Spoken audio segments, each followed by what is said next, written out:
नमस्कार, स्वागत है। मैं हूं आपके साथ Bhavna Sharma. A very warm welcome to all of you. 2023 की यानी कि आने वाले साल की बहुत सारी शुभकामनाएं। सो 2023 भी हर बार की तरह अलग अलग स्पेकुलेशंस लेकर के आने वाला है बिकॉज मेजर ट्रांजिट्स इस साल में होने वाले हैं। साल की शुरुआत में ही सैटर्न का ट्रांजिट एक बहुत सिग्निफिकेंट बना देता है इस साल को। उसके बाद mid of the year Jupiter का ट्रांजिट होगा। साल के लगभग एंडिंग फेज में राहु केतु ट्रांजिट करेंगे। This is the only reason कि ये जो साल है ये बहुत ज़्यादा महत्वपूर्ण है।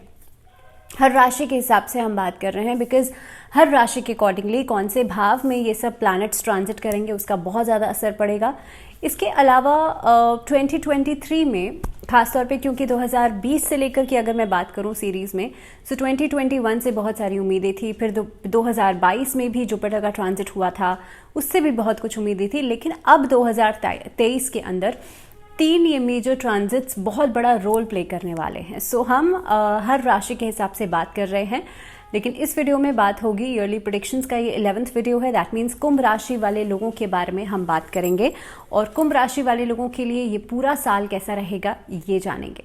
2023 के बारे में बहुत डिटेल में बात करेंगे। आपकी पर्सनल प्रोफेशनल लाइफ, आपका एजुकेशन, करियर, हेल्थ, रिलेशनशिप्स, हर एक एस्पेक्ट के ऊपर हम बात करने वाले हैं। So let's get started. और सबसे पहली चीज़ that first day of this year आप लोगों के लिए अगर मैं इस दिन का चार्ट देखूं तो कहीं ना कहीं पे नई अपॉर्चुनिटीज़ नज़र आती हैं। कुंभ राशि वाले लोगों के ऊपर एक लंबे समय से 7.5 का प्रथम चरण चल रहा है।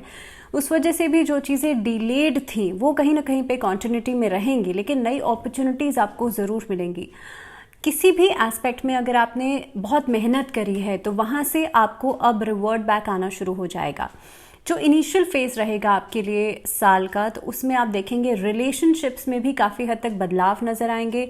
नए रिलेशनशिप्स बनेंगे, लेकिन पुराने रिलेशनशिप्स में थोड़ी सी डिस्टर्बेंसेस आपको ज़रूर दिखेंगी। इसके अलावा ख़ास तौर पर अगर मैं ख़ास तौर पे इस सेक्टर की बात करूं जो कि व्यवसाय से जुड़ा हुआ है, यानी कि बिजनेस सेक्टर से जो लोग जुड़े हुए हैं, उन लोगों के लिए थोड़ा सा स्ट्रगलिंग फेज और इनिशियल फेज में आप देखेंगे ट्रांजैक्शंस वाला जो पार्ट रहेगा उस पर आपको बहुत ज़्यादा केयरफुल रहने की ज़रूरत है। Because that will be the part जिसमें कि कोई भी रिस्क वाला अगर आप काम करते हैं, कोई ऐसा काम करते हैं जिसके लिए आप पूरी तरह से श्योर नहीं हैं, वहाँ पर पैसा फंसने के चांसेस बिल्कुल बनते हैं। सो मेक श्योर कि आप इन सब चीज़ों को ध्यान में रखें। इसके अलावा अगर मैं हेल्थ की बात करूँ तो हेल्थ जो है इनिशियली आपके लिए इफेक्ट होगी, लेकिन धीरे धीरे करके उसमें सुधार होता चला जाएगा। तो सबसे पहले बात करी जाए सैटर्न ट्रांजिट की। आप लोगों के लिए ये ट्रांजिट क्या कुछ लेकर के आएगा, तो सबसे पहले साल की शुरुआत में 17 जनवरी को ये ट्रांजिट होगा। उससे पहले आपके द्वादश भाव में थे, शुक्र के साथ युति की हुई थी, लेकिन अब 17 जनवरी को जब ये ट्रांजिट होगा उसके बाद आपके सेंटर ऑफ योर चार्ट यहाँ पर आ जाएंगे। उसके बाद पूरे वर्ष लगभग ये आप ही की राशि में रहने वाले हैं और यहाँ पर रहने के बाद आपके लिए तृतीय भाव को, सप्तम भाव को और ख़ास तौर पर आपके दशम भाव को ये प्रभावित करेंगे। और इस अवधि में आप देखेंगे आपके लिए पर्सनल लाइफ, आपके कामकाज के लिए गति, इसके अलावा आपका करियर, आपकी नौकरी, आपके रिलेशनशिप्स, ये सभी चीज़ें प्रभावित होंगी। साथ ही में 17 जनवरी को जब ये ट्रांजिट होगा उसके बाद 30 जनवरी को शनि अस्त हो जाएंगे और 6 मार्च को उदय होगा फिर से। उसके बाद 17 जून को 2023 में वक्री अवस्था में रहेंगे और 17 जून के बाद लगभग 4 नवंबर 2023 तक वक्री रहते हुए इसी राशि में मार्गी हो जाएंगे। तो ये पूरे साल भर जो शनि की चाल है वो रहने वाली है। इसके एस्पेक्ट के हिसाब से देखा जाए, इस नज़रिए से देखा जाए तो लगभग हर एक एरिया आपकी लाइफ में शनि की इस चाल से प्रभावित होगा। बिकॉज आई ऑलवेज से कि जब भी कोई प्लैनेट ट्रांजिट करता है तो उसमें जिस जिस भाव में उसका असर रहता है वो भाव जो है उस भाव से जुड़ी हुई जो चीज़ें होती हैं वो खास तौर पे इफ़ेक्ट होती हैं। लेकिन सैटर्न का ये जो ट्रांजिट होने वाला है इससे आपकी लाइफ का हर एक सेक्टर जो है वो प्रभावित होगा। बिकॉज यहाँ पर रह करके ये आपके, जैसे मैंने कहा कि 3rd हाउस, 7th हाउस और आपके 10th हाउस पर, दैट मीन्स आपका पराक्रम भाव, आपका मैरिज लाइफ, आपकी पार्टनरशिप्स लाइफ में और ख़ास तौर पर आपका वर्क प्लेस इस अवधि में प्रभावित होगा। Now next we come on to the Jupiter transit. Jupiter transit जब करेंगे 22 ऑफ अप्रैल को, 22 ऑफ अप्रैल से पहले पहले आपके द्वितीय भाव में ट्रांजिट कर रहे हैं, उसके बाद आपके 3rd हाउस में चले जाएंगे और यहाँ पर बैठ करके वो आपके सप्तम भाव को, आपके नवम भाव को और आपके एकादश भाव पर पूरी दृष्टि डालेंगे। अब इस अवधि से देखा जाए तो ये जो दोहरा गोचर हो रहा है यानी कि शनि का और जुपिटर का, इसके लिहाज से खास तौर पर आपका 3rd हाउस और आपका 7th हाउस ऐसा है जो प्रभावित हो रहा है। दैट मीन्स लगभग हाफ ऑफ दिस ईयर आपकी रिलेशनशिप्स, आपकी शादीशुदा जीवन और खास तौर पे आपके रिलेशनशिप्स आपके ब्रदर सिस्टर्स के साथ, आपकी फैमिली मेंबर्स के साथ, किस तरीके से आप काम को लीड करते हैं, ये सब चीज़ें काफ़ी हद तक प्रभावित होने वाली हैं। और जैसे मैंने शुरुआत में ही कहा था दैट कुंभ राशि वाले लोगों के ऊपर 7.5 का प्रथम चरण जो है वो एक लंबे समय से चल रहा है, जो कि काफ़ी हद तक उसने गेन्स भी दिए लेकिन आपके लिए डिलेज बहुत ज़्यादा करे हैं। नाउ नेक्स्ट इज राहु और केतु का ट्रांजिट, जिस समय पर देखिए 22 अप्रैल को जब जुपिटर ट्रांजिट करेंगे तो वहाँ पर ऑलरेडी राहु हैं और ऑलरेडी सूर्य रहेंगे। सो मई से लेकर के अगस्त तक का टाइम गुरु चांडाल योग का निर्माण करेगा, जो कि कहीं ना कहीं पे थोड़ी सी प्रॉब्लम ज़रूर लेकर के आएगा। Now we'll come on to that point कि हम मंथली वाइज भी बात करेंगे कि हर महीना आपके लिए कैसा रहेगा। बट फर्स्ट जो राहु केतु का ट्रांजिट होगा वो आपके अगर राशि में देखा जाए तो द्वितीय भाव और खास तौर पे आपके अष्टम भाव में चले जाएंगे, बिकॉज उससे पहले 3rd हाउस और 9th हाउस में थे। जब राहु केतु ट्रांजिट करेंगे तो आपके 2nd हाउस और 8th हाउस में चले जाएंगे। अब इसके ओवरऑल ट्रांजिट्स के नज़रिए से अगर मैं बात करूं तो आपके लिए हर राशि के हिसाब से साल की शुरुआत जो है हेल्थ धीरे धीरे करके इम्प्रूव होगी। So don't expect all of a sudden कोई मैजिक होगा। आपको खुद की हेल्थ पर, खुद की फिटनेस पर ध्यान देने की ज़रूरत है। साल की शुरुआत अपॉर्चुनिटी ज़रूर लेकर के आएगी लेकिन खर्चों में बढ़ोतरी भी करेगी और वो भी अनएक्सपेक्टेड खर्चे हो सकते हैं। काम को लेकर के इनिशियल फेज में आपके ऊपर वर्कलोड बढ़ेगा और जैसे मैंने कहा खर्चे हो रहे हैं और अनएक्सपेक्टेड चीज़ें जो हैं वो आपके सामने आएंगी। So you have to be very careful. और कुंभ राशि वाले लोगों को हर चीज़ स्ट्रैटेजीज के साथ करनी चाहिए। हर काम जो आपको करना चाहिए इनिशियल ऑफ द ईयर आपको कोशिश करनी चाहिए प्लानिंग के साथ करें। हर चीज़ की जब तक आप प्लानिंग नहीं करेंगे तब तक आपको उसमें बेहतर रिजल्ट्स मिल ही नहीं सकते। फरवरी का महीना जो है वो आपके लिए ट्रैवलिंग का हो सकता है, रिलेशनशिप्स में खास तौर पे स्टेबिलिटी का हो सकता है। ये समय ऐसा रहेगा जिसमें कि आपके रोमांटिक रिलेशनशिप्स काफ़ी हद तक ब्लूम करेंगे। इस अवधि में आप लॉन्ग डिस्टेंस ट्रैवलिंग हो सकती है आप लोगों के लिए। अगर आप विवाहित हैं तो आपके रिलेशनशिप में एक स्टेबिलिटी आप ज़रूर देखेंगे और ख़ास तौर पे व्यापार को देखते हुए उसमें आपके लिए बेहतर प्रॉस्पेक्ट्स बनते हुए नज़र आते हैं। व्यापार के दृष्टिकोण से नई कोई डील्स कर सकते हैं out of the country, out of the overseas आप कोई कार्य कर सकते हैं, क्लॉथिंग सेक्टर से जुड़ा हुआ या इंपोर्ट एक्सपोर्ट से जुड़ा हुआ।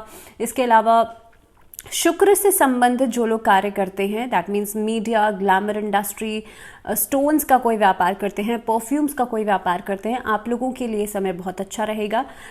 टेक्निकल फील्ड से जुड़े हुए लोगों के लिए भी फरवरी का महीना बहुत सारी अपॉर्चुनिटीज़ लेकर के आएगा। एकेडमिक्स के लिहाज से ये महीना बहुत अच्छा रहेगा बिकॉज आपका फोकस जो है इस अवधि में बहुत अच्छा बनेगा। ना मार्च ऑनवर्ड्स अगर देखा जाए तो लव रिलेशनशिप्स में थोड़ा सा तनाव नज़र आता है। आमदनी लेकिन इस अवधि में बहुत बेहतर हो जाएगी। जो भी आपने प्लानिंग्स करी हैं उसके ऊपर इम्प्लीमेंटेशन करने के बारे में सोचेंगे। दिस इज़ द टाइम जब आप प्रॉपर्टी में इन्वेस्ट कर सकते हैं। Share market, mutual funds, LICs, इन सब चीज़ों में जो इन्वेस्टमेंट्स रहेंगी वो बहुत हद तक प्रॉफिटेबल रहेंगी। लेकिन इस अवधि में हेल्थ इश्यूज आ सकते हैं और ख़ास तौर पे माइग्रेन, साइनस, आइज़, सर से जुड़ी हुई समस्याएं जो है वो परेशान कर सकती हैं। लंबे दौरे से जो खर्चे आपके चल रहे थे मार्च के आते आते वो चीज़ें खत्म होंगी और उस पर एक फुल स्टॉप लग सकता है इस अवधि में। लेकिन बच्चों की पढ़ाई को लेकर के थोड़ी सी चिंताएं बढ़ेंगी और ख़ास तौर पे स्टूडेंट्स के लिए भी चैलेंजेस इस अवधि में बढ़ सकते हैं। ना अगर मैं बात करूं अप्रैल की तो अप्रैल में जैसे मैंने कहा कि ट्रांजिट होगा जुपिटर का और जब तक जुपिटर का ट्रांजिट होगा उस समय पर आपके लिए थोड़ी बहुत दिक्कतें बढ़ेंगी। I am talking about in terms of, क्योंकि आपके लिए 3rd हाउस और 7th हाउस मेनली इस अवधि में प्रभावित होंगे। तो आपको सबसे ज़्यादा एक तो भाई बहनों के साथ जो सिबलिंग्स हैं उनके साथ अपने रिश्ते को लेकर के जो भी टकराव या जो भी तनाव चल रहा है, बहुत मेजर डिसीजंस नहीं लेने हैं इस अवधि में। राहु और सूर्य का क्योंकि इस अवधि में ग्रहण योग बनेगा, तो कहीं ना कहीं पे आप लोगों को कोशिश करनी चाहिए कि अपनी विल पावर को लेकर के, आपकी जो पोजीशन है उसको लेकर के, प्रोफेशनली पर्सनली दोनों ही लिहाज से मैं बात कर रही हूँ, उस चीज़ को लेकर के आपको थोड़ा सा केयरफुल रहना होगा। इस अवधि में कोई ऐसा कार्य नहीं करना है जिस चीज़ के ऊपर आप श्योर नहीं हो, जिस चीज़ के ऊपर आप रिस्क ले रहे हो, ऐसा कोई काम नहीं करना है। व्यापार के दृष्टिकोण से भी ये समय बहुत अच्छा नहीं रहेगा। हेल्थ वाइज आपको थोड़ा सा कॉशियस रहने की ज़रूरत है। नाउ मई में आपके जो विरोधी हैं, आपके जो राइवल्स रहेंगे, उन पर विजय आपको मिलेगी, या यूं कहूं कि आपके राइवल्स जो हैं अचानक से ऑल ऑफ अ सडन आप देखेंगे खत्म हो जाएंगे। कोर्ट कचहरी का मुकदमा अगर चल रहा है वो खत्म होता हुआ नजर आता है। नौकरी में आपको बहुत बेहतर परिणाम मिल सकते हैं। तो चलिए, अगर मैं जून के महीने की बात करूं तो जून के महीने में दाम्पत्य जीवन से जुड़ी हुई कोई अच्छी खबर आपको मिल सकती है।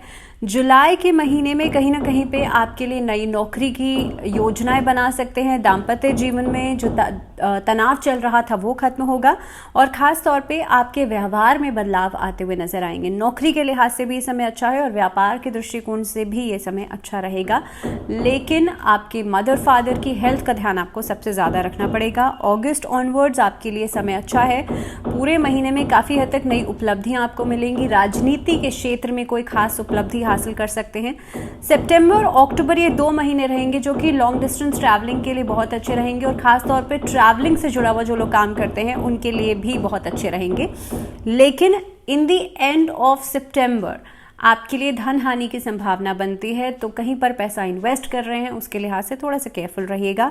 अक्टूबर में खास तौर पे नए लोगों से मुलाकात हो सकती है। ये समय ऐसा रहेगा कि व्यवसाय को लेकर के आप कोई नया कोई नया टारगेट सेट कर सकते हैं। स्टूडेंट्स के लिए समय बहुत अच्छा है। अगर मैं बात करूं नवंबर लास्ट की, तो उस अवधि में आपके लिए धार्मिक यात्राएं हो सकती हैं। दिस इज़ द टाइम जिसमें कि धार्मिक आस्था आपके लिए बढ़ेगी, इस तरफ आपका रुझान बढ़ेगा, ऑकल्ट साइंसेस की तरफ रुझान बढ़ेगा। और कुछ लोग ऐसे हो सकते हैं जो कि इन फील्ड्स में थोड़ी सी पढ़ाई या अध्ययन करने की कोशिश करें। दिसंबर में कहीं ना कहीं पे इशू प्लानिंग नज़र आती है। आप लोगों के लिए आर्थिक समस्याएं थोड़ी सी बढ़ेंगी, लेकिन in the end of the year problem sort out भी होंगी और कोई नया कार्य आप शुरू कर सकते हैं। पारिवारिक जीवन में सुख समृद्धि बढ़ेगी, और ख़ास तौर पर आप लोग अगर हायर एजुकेशन की तरफ आगे बढ़ रहे हैं तो उसके लिए आप कोई नया टारगेट सेट कर सकते हैं। सो ओवरऑल कुंभ राशि वाले लोगों के लिए this was all about 2023। I hope कि आपके लिए ये नया साल पॉजिटिव साबित हो, काफ़ी कुछ लेकर के आए। So this was all in this video, और 2023 में आशा करती हूँ कि आपके लिए खुशियाँ लेकर के आए, पॉजिटिविटी लेकर के आए। टिल द नेक्स्ट वीडियो अपना ध्यान रखिए, take good care of yourself. फिलहाल दीजिए इजाज़त, नमस्कार।